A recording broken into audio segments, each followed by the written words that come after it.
It's time for overtime. Stop what you're doing and listen. In the world of sports, it's all about the playmakers in today's headlines. From locals to the pros, with interviews from local standouts and sports all-stars across the country that will have you talking. Here we go. And the puck is blocked. It's free. Hear from coaches to players, sports analysts, and broadcasters who are a part of the action every day. Overtime, now on ESPN 102.3 and AM 1000 KSOO, Sioux Falls sports leader.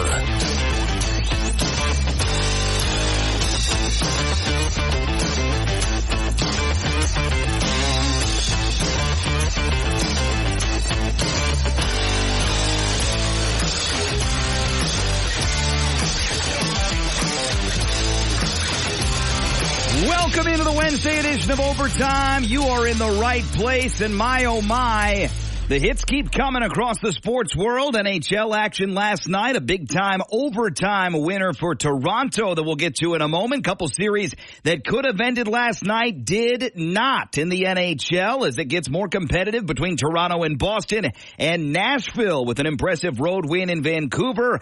On to the NBA, where Joel Embiid was certainly not himself last night, but it ended up not mattering all too much. Tyrese Maxey picks up the baton and drains a three-ball, descended into overtime. Philly right back in the series with a big road win at MSG. Maxey 46 points in the win. Certainly a lot more than that to break down, including a benches clearing brawl in baseball, a big time win for Houston over the Guardians, and the Minnesota Twins keep on winning. More sausage on the way, sausage tossing, sausage for home runs, sausage all around for the Minnesota Twins, and that's a unique story, unique headline, but it's certainly a pretty fun season right now for the Minnesota Twins in a season that started out not looking too fun after all. We'll check in on the Vikings, check in on the Timberwolves, the matchup with the Nuggets, and much, much more, including some troubling news in regards to watching the Minnesota Twins on TV. We'll dive into that and much, much more very quickly with an early interview today. Velle Neal of the Star Tribune will swing by in about 10 minutes on today's program. Later on in hour number one, just as we did with the Vikings yesterday, I'm going to take you through pick by pick the Green Bay Packers draft class, some undrafted free agents that may have a shot at making the roster, making an impact on this roster in 2024, and so much more. Packers and Vikings just about neck and neck, depending upon where you look in draft grades. Middle of the field, B, B+. Best grades came in around an A. Worst grades were C, C+ for both franchises. I'm right there with the Packers, B, B+ territory after the draft. Their first round pick was big, a tackle to protect Jordan Love. Certainly was not a sexy pick, but the rest of the draft had some highlights, some lowlights, some picks in between. We'll break that down from a Packers perspective. Also talk about their undrafted free agent class, which is their smallest in as long as I can remember, because the Packers have a tremendously young roster. They had 11 draft picks, and they really only had 7 spots left on the roster up for grabs. So they go after 7, 8, 9 undrafted free agents, couple tryout guys, and we'll wait and see if they're still active in free agency as this third wave leads us into the late portion of spring, early portion of summer.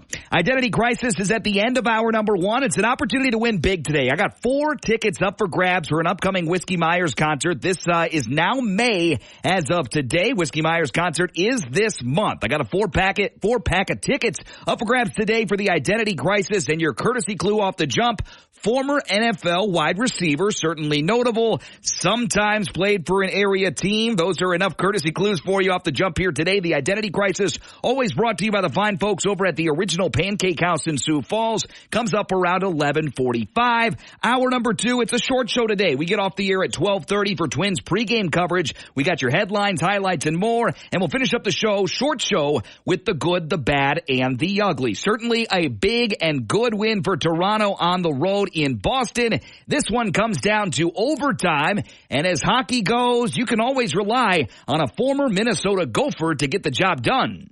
Tavares down the right wing, trying to barge to the front of the goal. He does! They score! They score! The Leafs have won the game!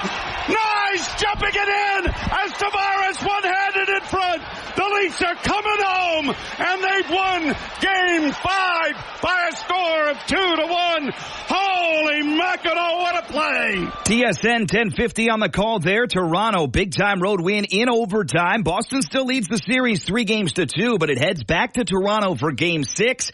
Very intriguing matchup there. Not so intriguing. Carolina dominant over the Islanders. They capped that series 4-1 last night with a 6-3 win. Same deal, same score for Colorado over Winnipeg. 4-1 series win. 6-3 last night. Here's the call from 92.5 Altitude Sports Radio as the Avalanche dance into the next round. McKinnon 2-on-1 with Mikko Rantanen. McKinnon holding over for Rantanen. He scores!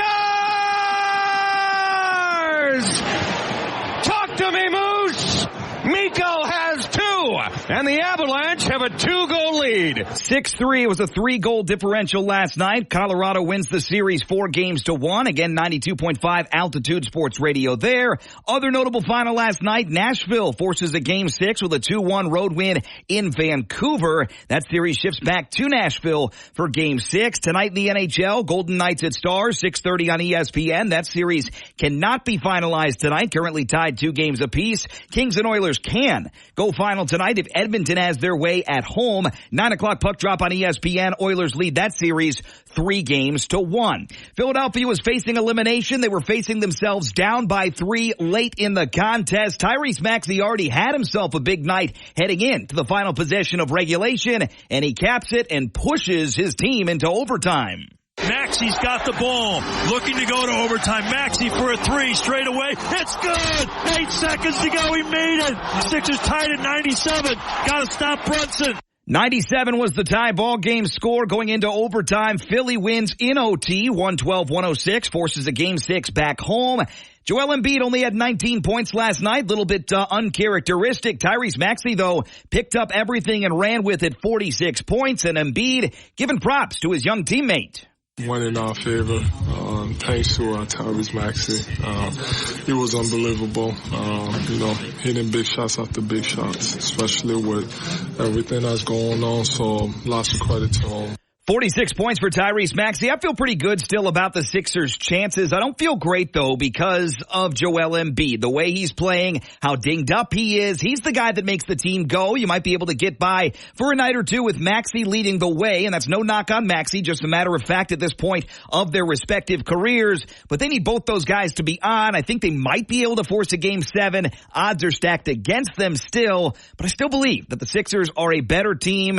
But they're down right now, certainly not out to New York, but down 3-2. Elsewhere yesterday, Orlando and Cleveland tussled from Cleveland. Cleveland takes a 3-2 series lead in a nail-biting finish, 104-103 the final there. And the Milwaukee Bucks will not quit. They won't go away. Chris Middleton, big game, 29 points. Everyone getting involved in a 115-92 win at home against the Pacers. 8-2 run for the Bucks.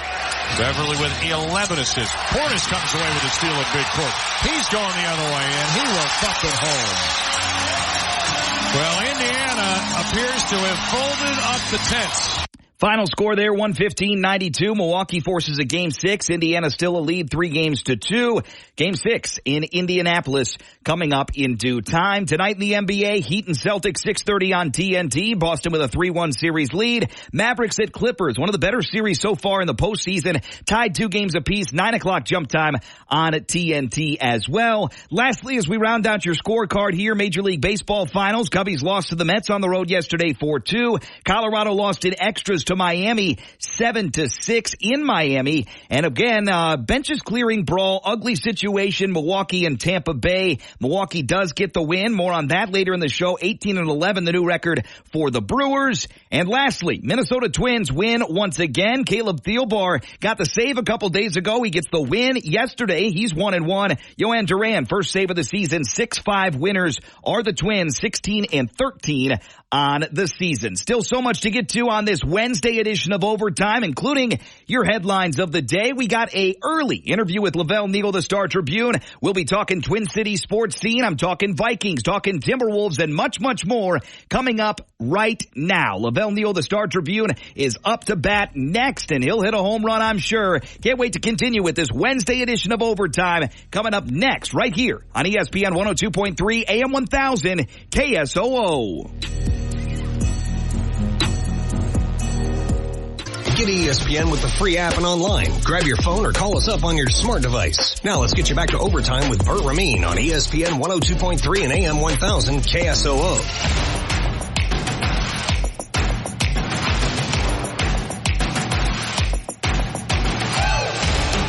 Right back with you. It's an early edition of Overtime. Not early, but a shortened edition. We're off the air at 12:30, making way for Minnesota Twins pregame coverage as their game against Chicago. Pregame 12:30. Their official start time right around 1:10 this afternoon. Minnesota keeps on winning. We're going to focus more on the Timberwolves and the Minnesota Vikings in the wake of the NFL draft as we go to the ESPN hotline right now and welcome in our friend Velle Neal of the Star Tribune. Velle, welcome to the show. Long time no talk. How you been?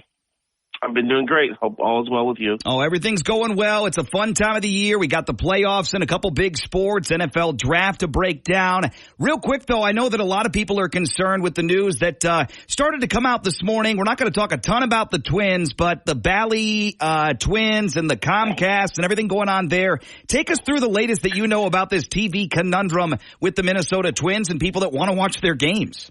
Yeah, well, the latest is me trying to figure out if I have FUBU or not so I can watch today's game. But, yeah, it's a mess because the Twins, you know, of course, Bally's and Diamond Sports, which is the parent company, have been going through bankruptcy proceedings, and they've been trying to strike some side deals to remain on air. And they made a couple deals to move things forward here. The belief during the off season was that there was going to be some sort of resolution. The Twins were prepared to take a hit financially, but they were going to allow live streaming of games, which would be a huge thing for the region. It gives people more flexibility to access the team. Well, as the season began, the live streaming option never materialized, which was a bummer. And now Bally Sports is having a dispute with Comcast, which, of course, owns Xfinity, over a proper fee for using their service. And so as of last night at 11 p.m. Central Time, the Twins were taken off the air. Actually, Bally Sports North was taken off the air, which affects the Twins. It affects the women's professional hockey league team. They have a game today, and they're trying to qualify for the playoffs.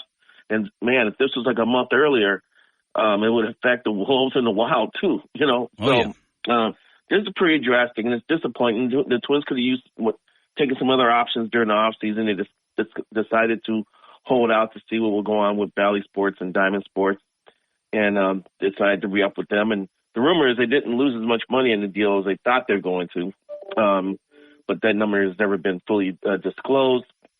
But at the same time, they had options to go a different way, maybe look for another provider or just say screw it and put their games on local TV and just broadcast them that way. But that did not materialize. And now they're kind of caught in between the crossfire between Bally Sports and Comcast. But they have to take some blame here, too, that they could have pursued a different option and just totally broken away from the mess. And we'll see exactly what happens. Hopefully some good resolution within the next day or so regarding the Twins and Bally Sports TV. Again, kind of an impasse right now, bankruptcy proceedings and a lack of being able to materialize some TV coverage for the Minnesota Twins that are playing really great baseball. Playing really great basketball is what the Timberwolves have been doing lately. They're soaring, definitely on the national scene now. All sorts of talk about Anthony Edwards, Karl Anthony Towns, Rudy Gobert, the team in general. What has been the biggest difference this year compared to last year when the core has pretty much been the same? With the Wolves? Yes, with the Wolves, yep. I think health, because Gobert was not 100% last year. And Cat missed a chunk of the year, too, with his injury. And so that did not allow the Wolves to kind of work on perfecting the two big man approach like they're using right now. Also, you know, Anthony Edwards continues to develop. He's a better player at this stage than he was a year ago at the time. And other pieces have fallen into place, too. You know, Mike Conley's been really effective as a point guard.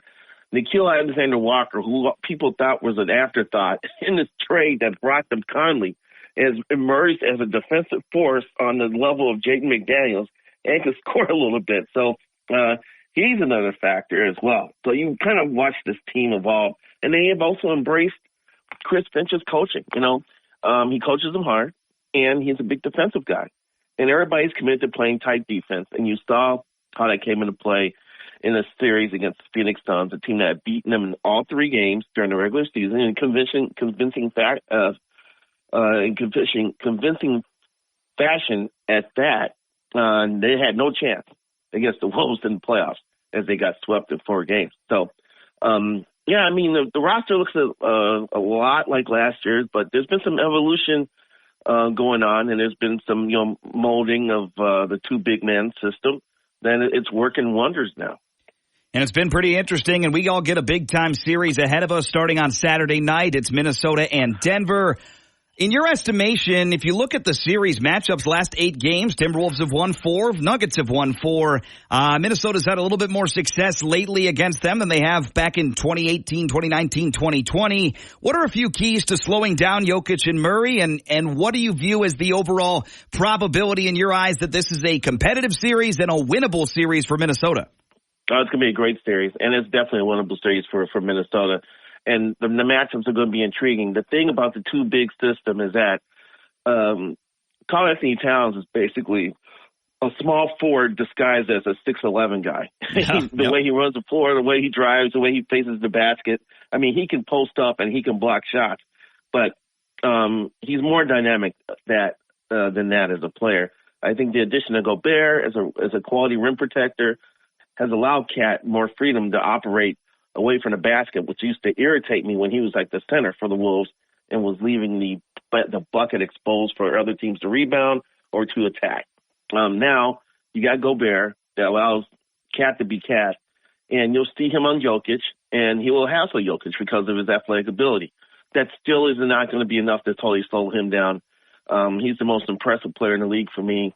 When he's at the top of the key or at the free throw line, he's either going to stab you, shoot you, or hang you. He's either going to find some crazy pass to throw to someone cut into the basket. He's either going to take 2 giant steps and drive awkwardly to the basket like he likes to do and score and get fouled, or he's going to shoot that behind-the-head jump shot and score off you that way. It's just I hate when he's at that part. When he's at the top of the key like that, I hate when he's there because he can do so much damage to hurt an opponent. But with Cat there, it's going to be some interference there.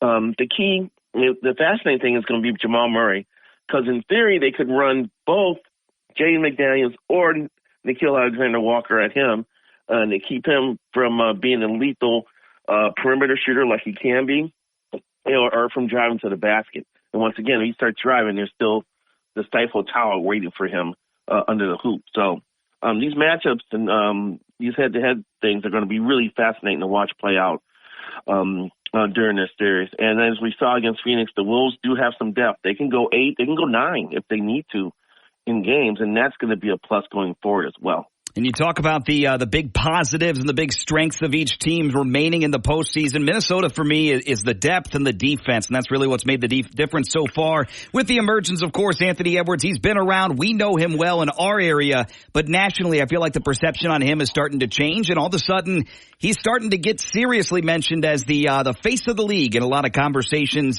both local and national, across the sports scene. Velle Neal, the Star Tribune, our guest here, Wednesday edition of Overtime. What's the latest update on this mediation day with Lori Rodriguez and the ownership of the Minnesota Timberwolves as we kind of go from on the court to off the court with you, Velle? Yeah, the mediation was scheduled to take place today. We have not heard anything yet as far as it come to a resolution or anything. I don't even know if there's going to be a resolution today. It may be more mediation. It may be going to arbitration. We just don't know in what has become a weird saga here because, Glenn Taylor ready to kind of, cash out a little bit in his advancing years and thought he had 2 guys who could go forward with the team, not move it out of town, and help the team prosper. And actually, Laurie and A-Rod have been great. It was those 2 guys who convinced Glenn to bring in Connolly as the director of basketball operations and pay him a ridiculous salary. Well, it turned out great. He made the trade for Gobert. He made a couple other trades to bring in Connolly and Nickeil Alexander-Walker. And this is like the best regular season a Twin Cities area sports team has had probably since the 2009 Vikings, who went to the conference finals, conference championship game. So they've done some good things. But they did have a little bit of an issue trying to raise their end of the requirement to buy the team. They had some problems raising capital, and some things got delayed. And technically, they did miss a deadline or two. And Glenn is acting on that. Now Glenn owns the Star Tribune, where I'm an employee of, but I am going to say this. It seems kind of weird to me that he would be so eager to pull things back once this team is finally good, after years in which he has made some questionable decisions as an owner, going back to, illegally signing Joe Smith and getting draft picks and being fined to, hiring David Kahn, and people like that. You find two guys that come in and actually make a move that really is for the betterment of the organization. And now all of a sudden he wants to keep the team. So this was weird. I think going forward, what the league has found out, too, is that you should not sell a team on a layaway plan. And I'm pretty sure they're probably going to stop this installment thing going forward because it's gotten kind of screwy here. And the league doesn't want to get too involved because they don't want to get sued, because Lurie and A-Rod are ready to lawyer up and do whatever they can to get this franchise. I think the league is hoping that these two combatants can figure something out to move forward amicably. Very pretty on the floor lately, not so pretty off the floor for the Minnesota Timberwolves. Velle Neal, the Star Tribune, is our guest. Lastly, Lavelle, before we let you go, NFL draft over the weekend. Vikings had big decisions to make, and they made them getting a quarterback of the future, getting a top-flight pass rusher in the draft. When it comes to draft grades, they only mean so much. It's kind of in the eye of the beholder. But what do you think about what the Vikings did, and what's their ceiling this season with this current roster? I like what they did a lot. I mean, J.J. McCarthy was my second favorite quarterback in the draft. At Michigan, I know there wasn't a huge volume of work because they ran the ball a lot behind Blake Corum. But when they needed a play, McCarthy was there to make it. He could throw in the tight windows. He can make quick decisions. He's mobile. He's got a strong arm. He's from the Chicago area. Grew up playing hockey until he got to high school. Who better to run the Vikings than a hockey-playing quarterback, And so I can't wait to see how he develops. I think, you get him in the field as soon as he's able to handle Kevin O'Connell's system. There are rumors that his system is really intricate and could be tough for a young quarterback to pick up quickly. So I would imagine a chunk of this season will be McCarthy getting a handle of the offense and getting used to the cadences and the plays and route trees and all that stuff. And so I wouldn't expect him to start right away. They needed the pass rusher. They needed Dallas Turner bad. With Daniil Hunter finally leaving, they had a void there on that defensive line. And the Vikings didn't necessarily light up the league in sacks last year, and to lose Hunter, that's dangerous to play defense out of pass rusher. So Dallas Turner will help right away. I think the Vikings did a great job on draft day, and they didn't panic like the Falcons did by taking Michael Penix with the 8th overall pick. They're able to sit back and have things kind of fall into their lap. But when they did see an opportunity to move up and draft the pass rusher, which they sorely needed, they made the move for Turner. So I give Kwesi Adolfo-Mensah a lot of credit here. He has not been that great draft in his first 2 years with the Vikings. Lewis Steen has not even been seen on the field yet, and it's going into year 3 of his career. So Kwesi needed a good offseason, and he's put himself in position for that. The next step would be signing Justin Jefferson to a long-term contract. And that's a big box to check for the Minnesota Vikings. That's Lavelle Neal, the Star Tribune. Find the work, StarTribune.com, at Lavelle Neal on Twitter. Appreciate the time as always, Lavelle. We'll do it again soon, my friend.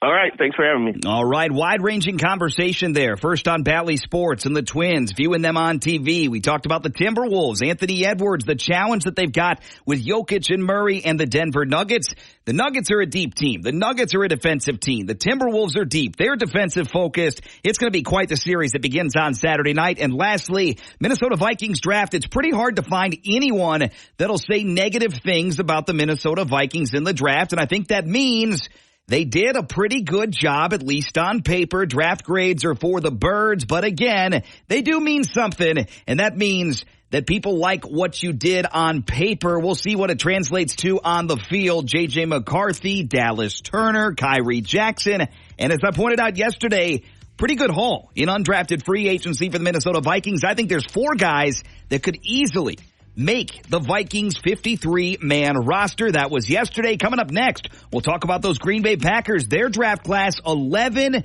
players deep. They had some undrafted free agents, not as many as usual, but we'll break down the draft and undrafted free agency from the Packers' perspective next. Also get you the latest on the National Football League. 2 big-name quarterbacks are not getting their fifth-year options picked up. We'll tell you who they are coming up next on Overtime.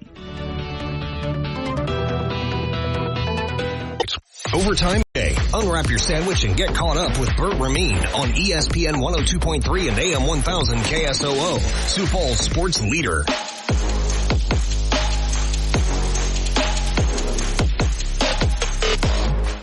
Right back with you on this Wednesday edition of Overtime. Stay tuned. Coming up next after this segment will be the Identity Crisis, always brought to you by the very best breakfast place in the 605. That's the Original Pancake House, 41st and Kiwanis here in Sioux Falls. Join the wait list on the way if you're heading out there during a busy time, Saturday, Sunday morning. The Original Pancake House, SiouxFalls.com. Join the wait list on the way, skip the line, and hop in and sit down with some pancakes and more at the Original Pancake House. We'll meet the Green Bay Packers draft class, undrafted free agents here in a moment, and also get you some updates on a pair of young quarterbacks that their teams are not picking up their fifth-year options on their deals. But quickly, the NBA postseason playoffs keep on raging on, and here's some injury updates on a couple big names from the NBA. Boston Celtics center Kristaps Porzingis is expected to miss a minimum of several games with a right soleus strain that's in your calf, suffered in Game 4. According to ESPN's Adrian Wojnarowski on Tuesday, the Celtics said the star big man will be out for tonight's Game 5 in Boston because of the injury, but did not offer a timetable beyond that. The soleus calf strain is the same injury that has kept Milwaukee Bucks star Giannis Antetokounmpo out this postseason. Porzingis suffered the injury in the first half of Monday's Game 4 win down in Miami, appeared to tweak something after catching a pass from Jaylen Brown late in the second quarter. He did indeed tweak something, soleus strain for Kristaps Porzingis. He is out for quote-unquote several games for Boston. Maybe, just maybe, a slight cause for concern as the Celtics look to close out the Miami Heat in round number 1. LA Clippers star Kawhi Leonard will miss his second straight game and remain out for tonight's Game 5 against Dallas. That's according to head coach Ty Lue. Lue said Leonard would not practice yesterday as he continues to treat the inflammation in his surgically repaired right knee. Leonard did not play on Sunday when the Clippers did win in Dallas for Game 4, 116-111, to even that best-of-7 series at 2. Paul George and James Harden shouldered the load, combining for 66 points, 15 assists, and 12 rebounds, and it will miss a second game tonight for Kawhi Leonard. Now on to the National Football League. The Denver Broncos in the news titled, "Why the heck would they?" The Broncos would have been busy had they acquired quarterback Zach Wilson, have been busy since they acquired quarterback Zach Wilson in a trade last week to beef up their impending competition for the starting job. Thursday, they selected Oregon quarterback Bo Nix in the first round, and sources said the Broncos have informed Wilson and his representatives that they will not be picking up his fifth-year option. Why would they? The former number 2 overall pick in 2021 has not met expectations. He's on his second team. He's been benched 5, 6, 7, 8 times throughout his career for a smattering of mediocre quarterbacks behind him, and Zach Wilson's fifth-year option will not be picked up, nor will another guy who's been traded already and playing on a rookie quarterback deal from the same draft class. The Jaguars are not picking up the fifth-year option on quarterback Mac Jones, an unsurprising move since the team acquired him to compete for a backup spot behind Trevor Lawrence. The team did pick up Lawrence's fifth-year option as well as the option of running back Travis Etienne Jr. on Monday. The Jaguars sent a 2024 sixth-round pick to the Patriots in March for Jones and planned for him to compete with Iowa alum C.J. Beathard to be Lawrence's backup this season and potentially beyond. Mac Jones, Zach Wilson looking for grass is greener situations in Jacksonville and Denver respectively. They got some competition for the backup job, got some competition obviously for the starting job. I don't buy any of those guys as being able to rekindle their career, and matter of fact, believe it or not, I would probably say the more likely player there might be Zach Wilson because he's competing with Jarrett Stidham and a rookie quarterback that a lot of folks didn't have in the first round in Bo Nix. Zach Wilson could see the field a lot earlier and sooner than Mac Jones could. Jones is behind a quarterback that's kind of a hot-button guy lately, good or bad. Trevor Lawrence obviously has had a lot of good moments, hasn't had a lot of great moments in his young career. He's been steady, but I think it's kind of that time for Lawrence this year, kind of put up or shut up for Trevor Lawrence and his career as the franchise quarterback down in Jacksonville. Now for those Green Bay Packers in the NFL draft. This draft was not exciting. It certainly had some big moments in it. But when you take an offensive lineman, center, guard, or tackle in the first round, there's not a whole lot of fans that are going to stand up and cheer and scream and hoop and holler. That's what the Packers did, 25th overall. They missed the boat on Cooper DeJean. He actually fell into round 2, and then they got taken right before the Packers took. But Jordan Morgan was the pick, 25th overall out of Arizona, the offensive tackle. Like the pick, certainly don't love the pick. Felt like it was a little bit of a reach. Morgan was kind of quantified there in the early second round. He was the 8th or 9th tackle overall in a very tackle-rich class this year in the NFL draft. Jordan Morgan taken 25th overall. He's a big player, versatile guy, can play left tackle, right tackle, guard. He's going to be a left tackle later on in his career. I think he's a depth piece at first. Might not be the day one starter, but somebody that is a day one starter are both of their picks in round number 2. I'm so excited about this new defense for Green Bay. I can't contain myself because they added Texas A&M linebacker Edgerrin Cooper, best linebacker in the draft, all caps. Love this pick. Physical, fast, plays with an attitude. And then Javon Bullard, the Georgia safety. He's a box safety, nickel corner, hits you in the mouth. It is a unbelievably physical round 2 for the Packers. Edgerrin Cooper, the linebacker, Javon Bullard, the safety, both gear up for joining the Jeff Hafley Packer defense. And both those guys will be on the field on opening day. Running back Marshawn Lloyd, another really good pick, round 3. Couple guys, Daniel Jeremiah coming out and saying he's the best running back in this draft. Running back 2 on the Packers, probably to start behind Josh Jacobs. Might get beat out maybe as a rookie by A.J. Dillon.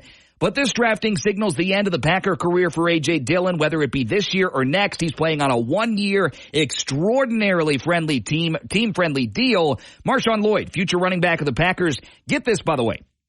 You can only dig so deep into college football stats, but I'll tell you what, I don't need to dig too deep to love Marshawn Lloyd. The dude averaged 7.1 yards per carry last year for the USC Trojans. 7 yards per carry. And I looked it up. I said maybe he was their change of pace guy. Maybe he was the guy they popped in there and he only had 100 carries and he was the guy that ate up the garbage yards on 3rd and 14 for 7, 8, 9, 10 yards. He was their lead back, leading carrier, leading rusher, leading touchdown guy, 7 yards per carry, also 17 yards per catch for Marshawn Lloyd. The big reaches in the draft, I told you, slight reach for Jordan Morgan. Tyron Hopper out of Missouri, little bit of a reach, but if you ask anybody about his character, his football acumen, he has all the tools. Old school thumper, experienced linebacker, more depth for the Packers. They added a safety in Evan Williams that everyone wants to compare to Micah Hyde. They added a center in Jacob Monk, Kaitan Oladapo, another safety in the draft. And then the last 3 picks, they go tackle, quarterback, cornerback, and the Packers, I think, did a pretty nice job overall, B or a B+, depending upon where you look. Now for undrafted free agents for the Packers, there's not a lot on this list. Typically for Packers fans, it's a beautiful day when you get the undrafted free agency tracker out there and it's boom, boom, boom, boom, signing, and 3 or 4 or 5 or 6 guys compete for a spot. 2, 3 or 4 make the roster. That's how the Packers build their franchise and build their roster historically. This year, post-draft, they had 11 draft picks, so post-draft, the Packers had 7 open roster spots. And with some finagling here, they ended up signing, what is that total, 9 guys as undrafted free agents. They've got some rookie minicamp tryouts. But the big names Packers fans should know, there's 4 of them. Donovan Jennings and Trente Jones, offensive linemen, more than likely tackles, guards in the NFL. Jennings is from South Florida. Trente Jones is from Michigan. And anytime you sign a Michigan offensive lineman these days, you know you're in for a treat, a competitive, fiery, physical individual. And that's what we're getting there. Draftable player for Trente Jones, experienced, great college football program, running the football, physical, play action pass, a guy that should have been drafted in the 5th or 6th. Trente Jones is the headliner of the class for me. Donovan Jennings is the highest paid guy that they're giving out money to. Packers typically don't give out a whole lot of cash to the undrafted free agents, as many teams do. They offer some signing bonuses, welcome bonuses, whatever. Donovan Jennings gets a nice little check from the Packers. He is the top undrafted free agent, at least by pay, for Green Bay. He'll challenge for some depth at the tackle guard position. Green Bay needs that. They lost quite a bit on the offensive line this offseason. They lost, of course, David Bakhtiari. They lost other guys on the offensive line as well. John Runyon Jr., Yosh Nijman. Green Bay has a little bit of a turnstile on the offensive line right now. They lost 3 or 4 or 5 guys this offseason. They got to plug in some young guys. Jennings and Jones could both easily make this roster, if not both. Maybe one of them is a practice squad stasher. Other guys to know, tight end Messiah Swinson, not only a cool name, but Arizona State, massive person. What do I mean by that? Tight end out of Arizona State, 6'7", 260 pounds. The only reason I like this so much is because he reminds me size-wise of Mercedes Lewis. That's a guy that could play until he's 45 if he'd like to. And Mercedes Lewis carved out a role. It was a fan favorite, was a coach favorite in Green Bay for 3, 4, 5 years. This guy could be that next blocking, punch you in the face, goal line, catch 1 pass per year for a 3-yard touchdown, run a 5.5 40 kind of dude. Messiah Swinson, tight end Arizona State, could be a guy who sticks on the roster. And the other guy that I think will make the roster is a specialist. Long snapper Peter Bowden out of the University of Wisconsin, top long snapper in the draft, but that only means so much. A lot of times top specialists go undrafted. Saw a lot of kickers taken in the draft. No long snappers went. Peter Bowden, the top long snapper, goes to Green Bay. He'll provide quite the test, quite the competition for Matthew Orzik, who has been the Packers long snapper for the last 2 seasons. That's the update on the Green Bay Packers. Again, depending upon who you ask, the 11-player draft for Green Bay that started with Jordan Morgan, ended with Kalen King, the cornerback out of Penn State. It's a B. It's a B+. And I got to tell you, for where the Packers are right now, they're not in desperation mode. They're a playoff team. They're a team that won a playoff game and significantly challenged for an NFC championship berth as well. The Packers don't need to go out and take these gigantic risks. They fill the needs. They add some playmakers on the offensive side, including a great running back. I really like what the Packers did. It's a B+ for me. When we come back, it's time to test your wits for the Identity Crisis, brought to you by the Original Pancake House. Do you want to go to the Whiskey Myers concert coming up here in Sioux Falls in just a week or so? You got to win. Coming up next, the Identity Crisis, former NFL wide receiver. Tune in next. Identity Crisis brought to you by the Original Pancake House. You want more of Overtime? It's all on the podcast. Free with the app or online at ESPN Sioux Falls. Overtime with Bert Rameen on ESPN 102.3 and AM 1000 KSOO.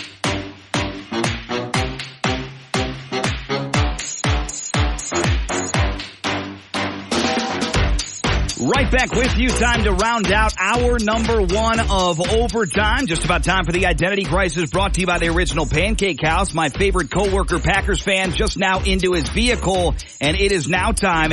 He thinks that he knows who I'm talking about today for the Identity Crisis, and I think he will, because this one ain't too hard. But I got to tell you out there, if you want to win big, and I mean really big on the show, you can win once per 30 days here with Overtime.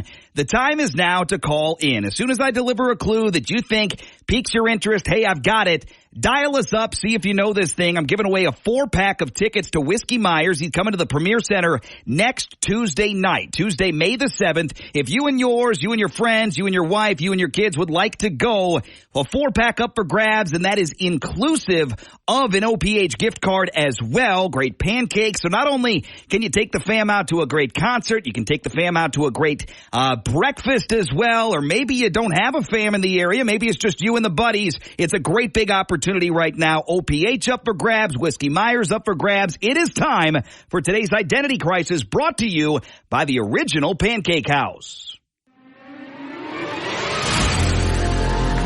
What do you know about Ray Finkel? Soccer-style kicker, graduated from Collier High, June 1976. Stetson University honors graduate, class of 1980. Holds 2 NCAA Division I records, one for most points in a season, one for distance. Former nicknamed the Mule, the first and only pro athlete ever to come out of Collier County, and one hell of a model American.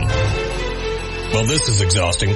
Let's see if you can tell us the sports figure we're talking about in today's Identity Crisis on Overtime. Time for the Identity Crisis, always brought to you by the Original Pancake House. For the very best in breakfast, check out OPH in Sioux Falls at the corner of 41st and Kiwanis. Now is the time to identify this player. Former NFL player, told you off the jump, former NFL wide receiver. If you know who I'm talking about, dial us up, 605-362-3776. That number, 605-362-3776. Had a lot of receivers go early in the NFL draft that would hope to have a career as good as this guy. Wide receiver clue number 1. Your second clue, this player wore number 15 and number 19 in his career. Your third clue, this player went to the University of Central Florida, UCF, playing career from 2006 to 2018. And the giveaway clue, who this guy played for. He was a journeyman, but was a damn good football player no matter where he went. This player started his career in 2006, wrapped it up in 2018, played for the Broncos, the Dolphins, the Bears, the Jets, the Giants, and finished up with the Seattle Seahawks. Who the heck am I talking about today? You tell me, you win big, you win the tickets, you win the gift card. 605-362-3776. 605-362-3776. My coworker's already texted me. He's got the answer. You should have the answer too. Once again, through the clues, wide receiver, number 15, number 19 in his career, went to Central Florida, 2006 to 2018, played for the Broncos, reset some records there. Played for the Dolphins, was one of their better wide receivers in the last 20 years, also was with the Bears. A member of a really prolific squad there. Martellus Bennett, Alshon Jeffrey were there in town with him. The Jets, the Giants, the Seahawks also stops for this individual. I've got an individual now on the phone line that thinks he knows who I'm talking about. You're on with Overtime. What is your name? Hey, my name's Andrew. Andrew, I appreciate the call. Is this easy for you? Do you know who I'm talking about today? This is fairly easy, yeah. Okay. Who do you got for me? Go with Brandon Marshall. It is Brandon Marshall. Congratulations. I'll get your info from you. I'm going to get you hooked up with a 4-pack of tickets and the OPH gift card. I thought it was easier than that. You were our first lucky caller. Appreciate the time, Andrew. Congratulations. Thank you. All right, hang on hold for me. At the end of the segment, I'll get your info from you. Brandon Marshall, a guy that, I mean this sincerely, is he a Hall of Famer? Does he have a Hall of Fame resume? I don't necessarily think he does, but he's in that Hall of very, very good. If Torrey Holt can't get in, Brandon Marshall shouldn't get in either. But Marshall, a 6-time Pro Bowler, 1-time All-Pro receiver, and certainly was a dominant receiver in his day, broke some records with the Broncos, went on to the Dolphins, was really, really good with the Chicago Bears, only there for 3 years, and he's in the top 15 all-time in receiving yardage in Bears history. Brandon Marshall, today's correct answer for the Identity Crisis. Congratulations to Andrew, who was our only caller today. I can't believe that. Disappointed in you guys out there. I thought that one was one of the easier ones I brought to the table lately. Andrew, I'll be with you very, very shortly. And that's going to do it for an early hour number 1. We're going to take the break and get back. We got a lot of headlines, highlights to get to, the good, the bad, the ugly. And we're off the air a little bit early for you today. 12:30, the start time of Minnesota Twins pregame coverage from the south side of Chicago, where the Twins are looking to pull another sweeperoonie of the Chicago White Sox. They won 4 games against Chicago at home in the Twin Cities not too long ago. They're looking to sweep the White Sox on the road now. The White Sox are very, very bad, but Minnesota keeps on winning. They're looking for a double-digit win streak, and right now they've won 9 in a row, looking to make it 10. 12:30 pregame, 1:10 the start time this afternoon right here on ESPN Sioux Falls. We take the break, back with your headlines, highlights, and much, much more on this Wednesday edition of Overtime.